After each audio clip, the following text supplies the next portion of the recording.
Welcome to the Warriors Watch podcast. I am Danny Leroux, your host, and so happy to be with you for this episode. I was not planning on doing something on Warriors-Lakers, even though the Lakers have been more competitive this year, but a super fun 127-123 overtime game inspired it. Lots of things to talk about. Steph Curry's injured hand, the Lakers' defense, the center rotation being very different with David West being out, and the person who I reached out to and was thankfully available to talk, Adam Lauridsen, formerly of the Fast Break blog.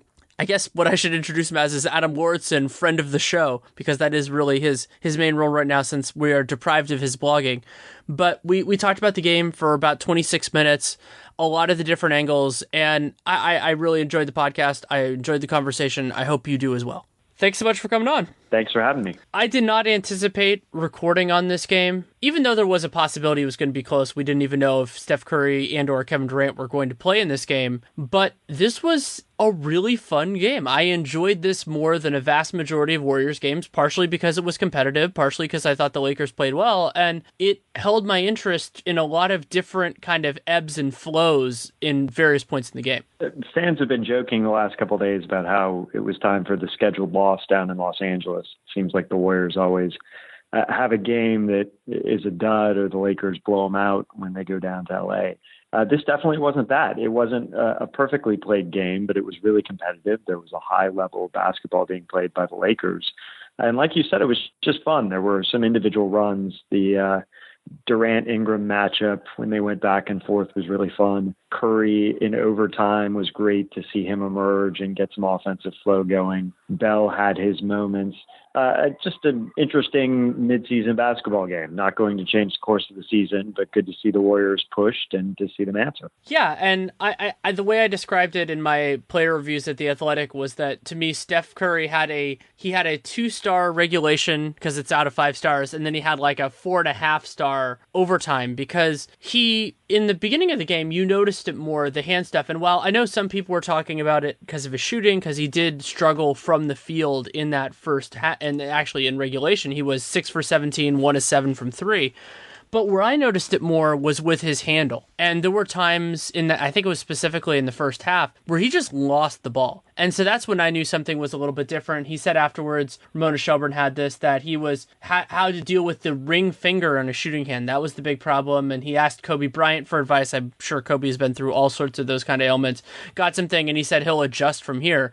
But Curry did look off in that way, and that's not meant as an excuse. It's meant as an explanation for what happened, and that did make the Warriors' offense a little bit more disjointed until overtime when he caught fire and hit 3 big shots. Yeah, the turnovers and the ball handling, I think, disrupted his entire game. He's used to being able to put himself in the position where he wants to be, to probe the defense a little bit. And there were those odd plays where he was just losing the ball, not even really under pressure, but just sort of in the middle of the court as he was initiating the offense, which was really strange to see from him. Not a typical Curry turnover. What was encouraging to me, though, he was clearly frustrated, but he stuck with high percentage shots. He kept penetrating, he kept attacking, he kept trying to make things work. He didn't just settle for long 3-pointers or defer to other people. He stayed engaged, and it really paid off. He found a shot when the Warriors needed it in the overtime period. Another big difference with this game than a lot of other ones was that the center rotation was actually shifted, and the first shift of that we knew was coming, that David West was not going to play in this game, so they were going to do something different. But then what the other shift ended up being was that they went away from JaVale McGee and went with Jordan Bell in his place. And I thought Bell, he certainly had some of those rookie mistakes. The play that stuck out to me in terms of that was he bit on a Julius Randle pump fake from like 20 feet, and then Randle got into a drive and got a foul. It's like, that's a play that once you get used to the league, like Julius Randle, if that's a pump fake where the best case scenario is that he shoots the shot. And right. And so he'll get better at that. And there was a play where he was over exuberant and tried to go for a block instead of boxing out. And Draymond actually talked to him a little bit after after that. And because the player he was supposed to be boxing out, I think it was Brook Lopez, got an offensive rebound and put it back. It might have been Julius Randle, was one of those guys. But overall, I thought that he brought an energy which was valuable for the Warriors. And, there is this idea, which I have said in the past, that in many ways, Jordan Bell is a better version of JaVale McGee because he's a little bit more consistent. I also think he has better touch around the rim than JaVale does. He's not as good a dunker, obviously. And I think we saw some of that today. Yeah, absolutely. A lot to unpack here. The center rotation, I think, is actually the most interesting part of this game, partially because we have to imagine sort of a Warriors without West, which would be like next year potentially, and how would things look? And Bell, if you divide the minutes the way that Kerr did, you give Bell sort of 12 minutes at center, you give 12 to Zaza, you give 12 to Looney or maybe McGee some other night, and then you have Draymond take 12 or a bit more than that. It's an interesting division, and it gives you a bunch of different looks. The thing that I really like about Bell's role right now is there are times where the Warriors defense this season has looked a little slow. And I don't know whether it's just a lack of energy given the early season, a lack of interest or effort. But as soon as Bell hits the court, they're not slow anymore. He accelerates them. He energizes them. It gets them back to that swarming, switching, sort of chaotic feeling that they had at their best defensive moments in the past couple seasons. And the ability to turn that on, I think, is important. And I think we're going to see Kerr go to that more because as he tries to find ways to motivate this team to kind of push the buttons to get them going, Bell seems to be one of the things that energizes them. We saw it in the Sacramento game and we saw it again in the Laker game. That's going to be important. It's a long season, and anything that the Warriors can find to get them kind of revved up and energized is going to be useful. I want to talk about Looney too, but first, Zaza Pachulia, I don't think this was his best overall game. To me, he deserves a lot of credit for Hassan Whiteside, that game where he basically got Hassan Whiteside out of the game. Then he did a really nice job on DeMarcus Cousins in the game against New Orleans, and we'll see how that matches up when they face each other again, and I think that's next week. But he had his best offensive game to me, where he was fighting for position, did a good job there. I not only got an and one, but was 5 for 5 from the field and only had one turnover. That turnover was pretty bad. He basically threw a pass when a Laker was in the vicinity, tipped it, and ran the other way. But it followed an idea that I've tried to articulate over time, which is I used to always say passing to Zaza in the paint is a mistake. And I eventually had to hone that to passing to Zaza without a clear path to the basket is a mistake. And I think that was the fundamental difference between this game and some of the other ones, was that he was putting himself in a spot where he was generally keeping his man not between him and the basket, but between maybe him and the ball or something else. And so then that made it an easier finish for him. And like on the end one, it was Brandon Ingram rushing in on the back and hitting him in the face. And I mean, obviously it was early enough in the game that you can't say, well, that's the reason it went to overtime or anything like that. But, those things do add up. Yeah, I think your qualification on when you should pass to Zaza is a good one. If he can just go straight up with it or pause and then go straight up with it, you're in good shape. If he has to do pretty much anything else with it, you're in a rocky territory with him trying to convert. But he's a player who has an extremely strong grasp of his own limits. You rarely see Zaza trying to push the envelope and do something that he's not able to do. And this was just a perfect example of it. He had a really efficient game. He put himself in spots where he could be successful, where he knew that he could contribute. And he does the little stuff.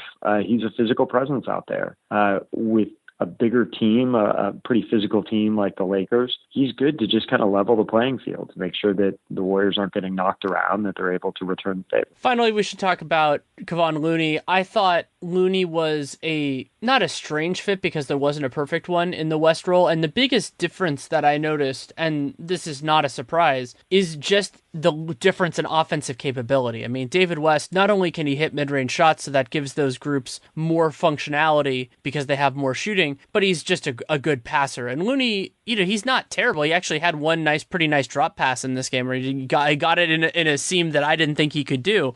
But he's more of I think of him as kind of like a functionary or a worker bee. And in other circumstances on other teams, I could see that being a more valuable thing. And the Warriors, Kerr loves consistency. He loves execution. And so that's a big part of why Looney still plays and why he plays over Bell sometimes.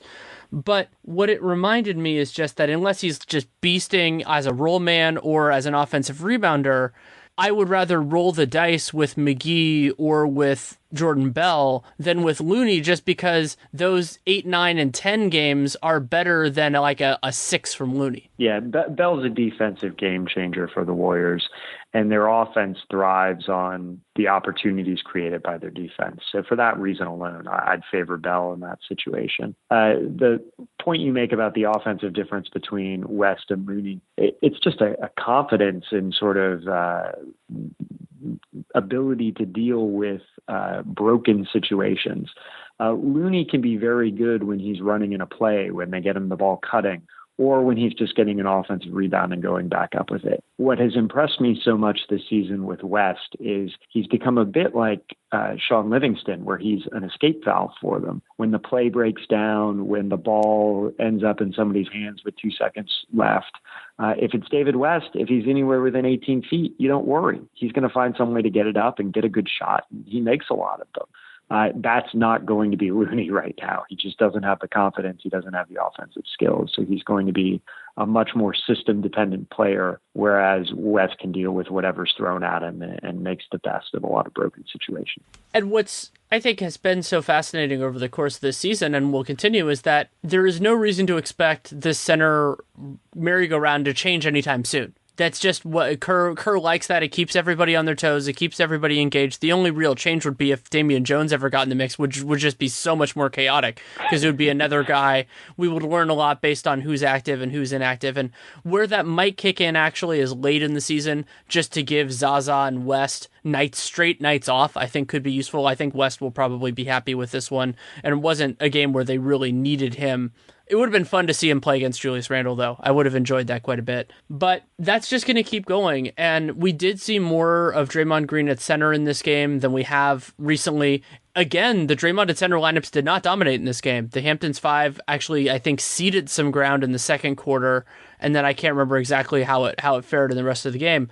But I think there are a couple of different reasons for that. One is the defense just hasn't looked as crisp. And some of that is, I think Draymond hasn't looked as good defensively this year. I don't see anything structurally wrong. He doesn't seem, maybe he's a little bit slower right now than he has been at other points, but I don't think he's a step slow. So I want to see that. Then offensively, I think they've just been also a little bit of a victim of circumstance. There have been some times in those lineups where the shots have not been falling. Have you seen anything different than that? Just mental, for what I can see.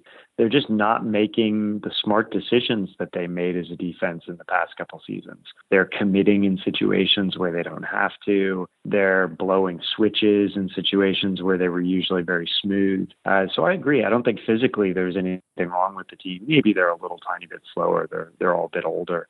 Or they're just conserving their energy at this point in the season. But they're just not playing with the intelligence on defense that we got used to seeing. And that's concerning. I think some of that is focus, but you don't want them picking up bad habits. The thing with the center rotation that I find interesting, at some point they're going to need to get some chemistry with some of these lineups and find their go-to lineups for when the game's going to be on the line. Obviously, the Hamptons 5 is always going to be the thing that Kerr's going to go to in his time of need, but it would be good to get another one of the centers in there in a position where he can close a game. It's probably David West.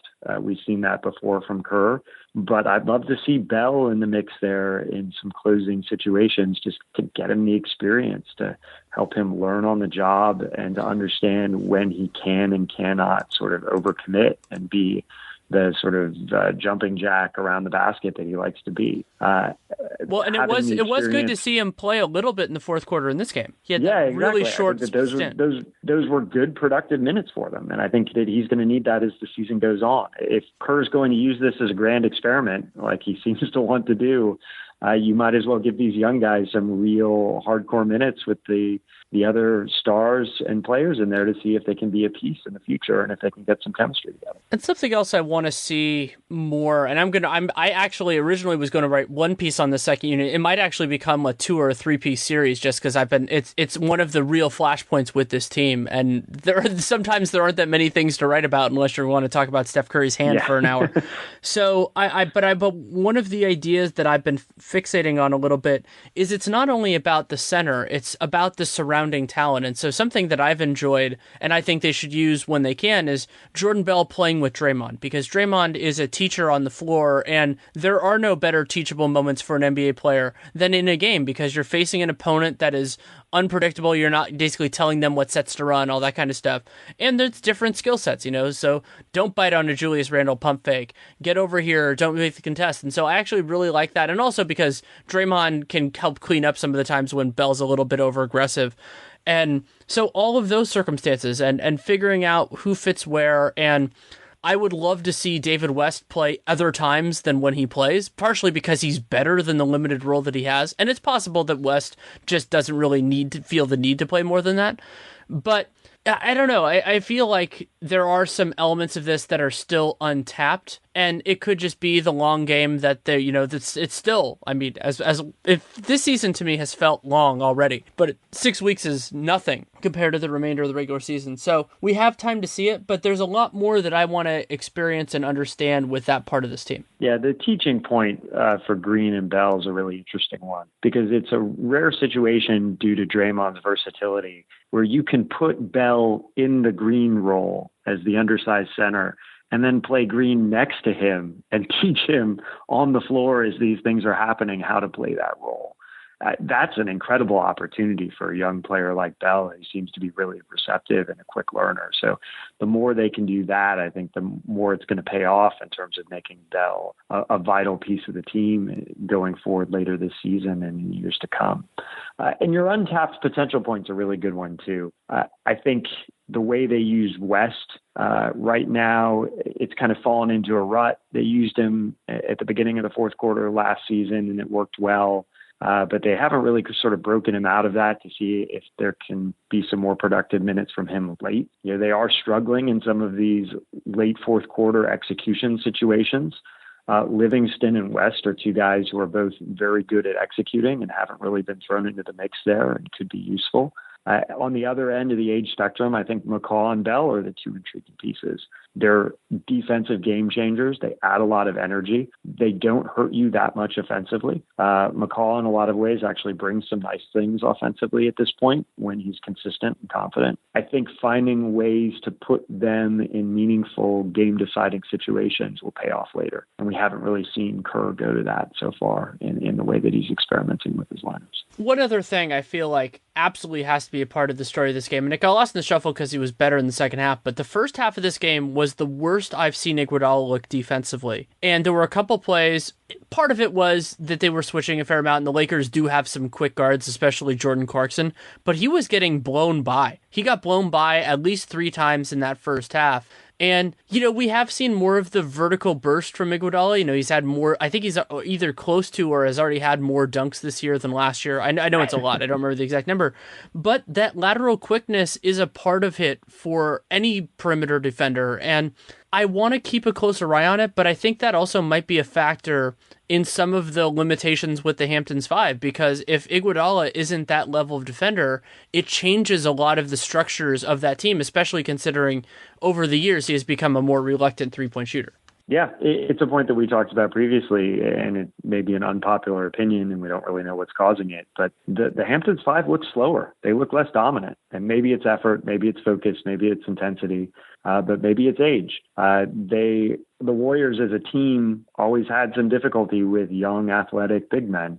There are a lot of those types of players in the NBA now, and some of them are starting to develop on teams that are going to be in the playoffs. It's not just going to be the slow, sort of older Cavs anymore. There's a new generation coming along. The Warriors, if they're going to keep pace and keep their dominance, can't rely upon the state of the art from 2 or 3 years ago to still be the state of the art today. It's still an amazing lineup.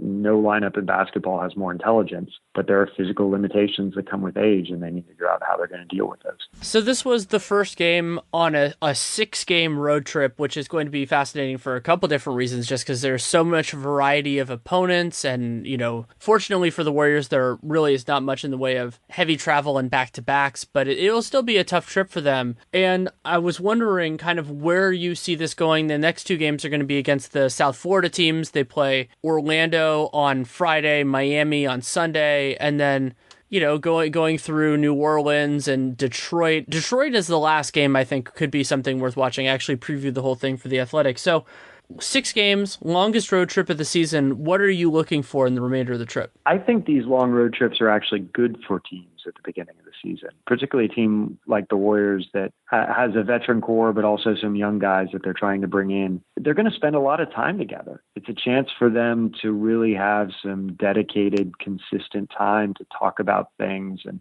not even in a practice sense, but just being around each other, thinking about how they're going to implement stuff, soaking up whatever chemistry they can develop there. It can be a bonding experience. It can be positive. Their health is a concern. They're still a bit banged up, and you want to see them get healthy. And it's tough being banged up on the road. You don't really have as much time to heal. You're not in your natural training environment. So that's a concern. But overall, I think it's a net positive. They're going to be pushed. They're going to be tested. And if they respond well, I think it could be an opportunity for them to really pull together, find a bit of the more intensity and some of the focus that they need, that they've lacked in the first part of the season, and hit their stride here as they approach the middle half of the schedule. And I'm sure some people are freaking out because the record, they're 16-6. That's not as dominant as this team has been. But we've seen some elements of the early part of the season I would not be that concerned about being a part of the playoffs. I mean, the defensive intensity has definitely waned overall compared to where it was last year, much less the 73-win season. I mean, I think that was the biggest difference beyond Steph Curry going supernova of that 73-win season, was just that they brought it every single night. And it's been a little bit less crisp at this point. That could be age. That could be, as you said before, like just not focusing on the regular season as much. But I think that having these challenges, having different teams that bring different strengths to the table, I think it's more likely to galvanize them and to be like, hey, we like Miami. They lost in Miami last year. Deion Waiters hit that game winner. Maybe they'll get up for that. They'll get up for different players, different teams. And so I'm excited to see how this turns out. And there isn't a marquee game in this. I mean, I guess probably it's Detroit, just because Detroit beat them at Oracle. But I like that. The kind of road games against teams that are good enough to beat you, but not just the battle of the Titans type games. I always really like those. I think those are some of the most fun games of each season. They're really fun, I think, from our perspective. Having watched hundreds of these games, you get to appreciate sort of the little challenges that are put in front of them. They're also really useful from a coaching perspective. I know Kerr and the Warriors coaching staff single out things in these games, and they say focus on this aspect. Let's not get beaten on the glass against a bigger team. Let's make sure that we value our possessions and not turn the ball over against an aggressive defensive team like Miami, for example. They're going to put those things up, create the little mini challenges, and give the team an opportunity to show what they can do. Right now in the middle of the season, where you're just trying to sort of log the wins, get through it without getting banged up or hurt too badly, and live to fight another day, that's about the best you can hope for. And something I think that the Warriors should take some solace in is that I don't think anybody on the team had a great day. There were some guys that had good games, and of course Curry had a great overtime. Durant had those 2 ridiculous shots over Brandon Ingram in overtime. And the Lakers played well. This was not just a game where the Warriors C game beat a bad team's B game. I thought the Lakers played very well overall, and there are reasons for their fans to be optimistic. And they were still able to pull it out. They were 12 of 30 from 3. They missed 7 free throws. They were playing without David West. Curry was obviously not right. They had, I think it was 19 or 20 turnovers, and they were still able to win. And so I think you take that, you appreciate it, and you move forward, and you're happy you got the win. You got a challenge, and I'm more excited about the next Warriors-Laker game than I expected to be. And I think you have to be good with that. Yeah, compared to what they've done in Los Angeles in years past, This was an unqualified success. Yeah, and so the next time they're down there, I was just thinking about this because I'm actually incidentally going to be down there, that's Kobe jersey retirement night. in December, and that is going to be a madhouse for a lot of other reasons, but I'm excited for it. Yeah, it's good to see the Lakers turn the corner. I think Walton's instituted a good culture. He has his team bought in on his plan. They're playing so much harder on defense. Yeah, exactly. They're playing a complete game. They're playing an unselfish game. He's managed to keep their youthful energy going, but still put them a bit under control so they're not just scrambling everywhere. It's a good balance. They have a lot of interesting talent on the team. It still seems like they're one or two pieces away from being a real solid squad. But as a Lakers fan, you have to be optimistic about the future. Anything else you feel like we need to talk about from this game? No, just your point about how it feels like the season's already been so long. There's extra 2 weeks of the regular season in October. We're going to feel those all the way through. It does feel like we've been, in the thick of the NBA season for quite a while, and it's just a quarter of the way through. Well, so and then the other, go ahead. The other change for me, I think that's going to shift it is now that the trade deadline is before the All-Star break. I feel like I'm just going to, and the players for the Warriors, unfortunately, aren't going to get to do this because a lot of them are going to be in LA for the All-Star game. But to really just take that off because it will have been such a longer stretch before that. Yeah, it's going to be interesting to see how this season feels when we get to the back half. It already feels long right now, and you never want to wish away an incredible team like this. You want to savor every single game. But the unintended consequence of lengthening the season may be some fan fatigue. Absolutely. Well, thank you so much for taking the time. Thanks for having me. Thanks again to Adam Lauridsen for taking the time to come on. You can follow him on Twitter at GSWFastBreak. That's GSWFastBreak. And you can listen to him here. This is the primary place that you can hear. I'm so thrilled that Adam has the time when he does to come on. I enjoy talking with him consistently, and it has been an absolute blast. You can also check out, I wrote a piece, a road trip preview. It was something I did for the first bigger road trip a couple weeks ago, and the response was very good. So Tim Kawakami and the crew at The Athletic asked me to do it again. Did a road trip preview for all 6 games of the trip this time. It is actually the Warriors' longest in terms of number of games road trip of the entire season. So I go through all the teams, and a benefit of doing Dunked On and everything else is that I watch everybody. So it's not just, hey, rattle off a few stats. These are the things that you should be watching from what I've seen in the recent past. So you can check that out at The Athletic. Of course, you can also check out my player reviews. I think it's called Every Player. We bounced around the name. That is in The Athletic's app, so it's available for subscribers. And I'm in process doing it now, but by the time most of you listen to this podcast, it will be out in full, going through different things that I saw, and also did this game for the Twitter NBA show with Nate Duncan, and we talked about it on the Dunked On Basketball podcast tonight. We did about 25 minutes or something like that on this game, so you can listen to that. That's more on the Lakers too, for those of you who are interested in the Lakers perspective of this, but this is Warriors Watch, so of course I keep it focused in that way. If you want to support the show, there are a lot of great ways you can do it. You can leave a rating, leave a review in the podcast player of your choosing. You can also subscribe, download every episode. That is a great thing to do for this, because since it is a passion project for me, it is more when I have the time and have the interest in doing it. So that means it is not necessarily a specific thing. You're not going to set your watch to when this podcast comes out. So that's a great way you can do it. And of course, if you have any feedback, good, bad, or indifferent, you can reach out to me. Danny Leroux, NBA @gmail.com is definitely the best way to do that.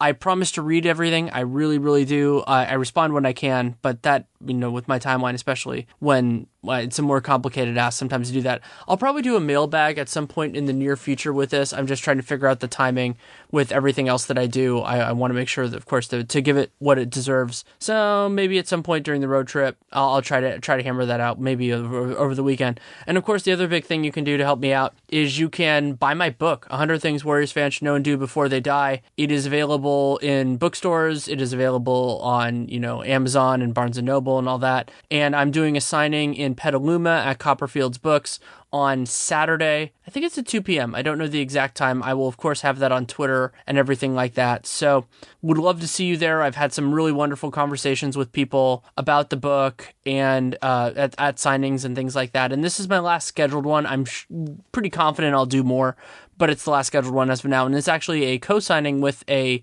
gentleman who wrote a book on the San Francisco Giants. And so be exciting. So we'll both be there, and I presume talking about our books and all that kind of stuff. We're still working out all the logistics with it. So can do that. You can also check out CLNS Media. They are my partner with this podcast and Real Jam Radio. They do wonderful work. They just launched an awesome new website, so you can check that out as well.